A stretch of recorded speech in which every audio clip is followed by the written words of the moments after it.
Почитувани граѓани, почитувани представници на медиумите. Налагите на Васил Пишев и на ВМРО ДПМН им нема крај.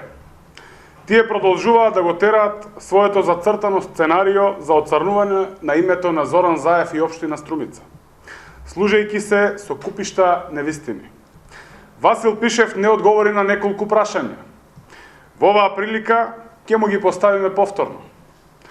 Прво, дали фирмата Жикол, чиј директор е член на Советот на општина Струмица од редовите на ВМРО ДПМН, а ги доби најголемите тендери во општина Струмица за изградба на плоштадот во Струмица, катната гаража, гасификационата мрежа во Струмица и едно чудо канализациони и водоводни мрежи во општината. Дали тој е дел од кланот Заев?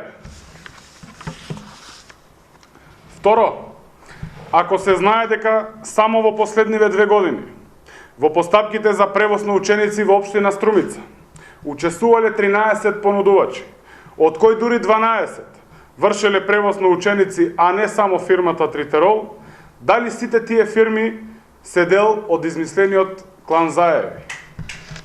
За да ви биде појасно, фирмата што според вас е блиска до СДСМ, по законска постапка добила тендери во висина од безмалку 300.000 евра, а само фирмата Жикол, блиска до ВМРО ДПМН, по иста законска тендерска постапка добила 5 милиони евра од општина Струмица, или скоро 17 пати повеќе.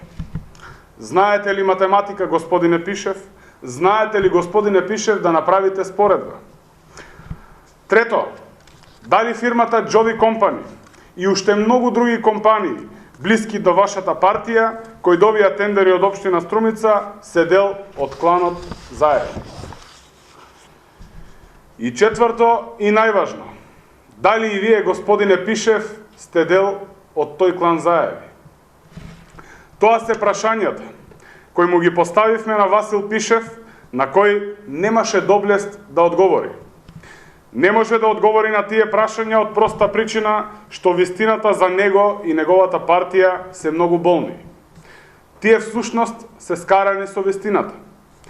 А вистината вели дека сите тендерски постапки во општина Струмица се спроведени според законот за јавни набавки и истите се чисти како солза. Да не беше така, судските органи и органите за прогон по директива на ВМРО ДПМН многу пати досега ќе тропнеа на вратата на општина Струмица. Знаеме дека не можат да го преболат безпрекорното законско работење на Зоран Заев и општина Струмица, па се приморани на подол и мизерен начин да го истураат својот очај со лажни наводи во нивните пресконференции. Но еден ден и тоа ќе заврши, а тој ден за нивна несреќа немилосредно се наближува.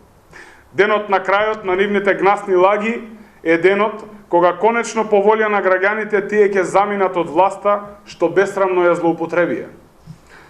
Ќе биде тоа денот кога Македонија и нејзините граѓани ќе започнат повторно слободно да дишат.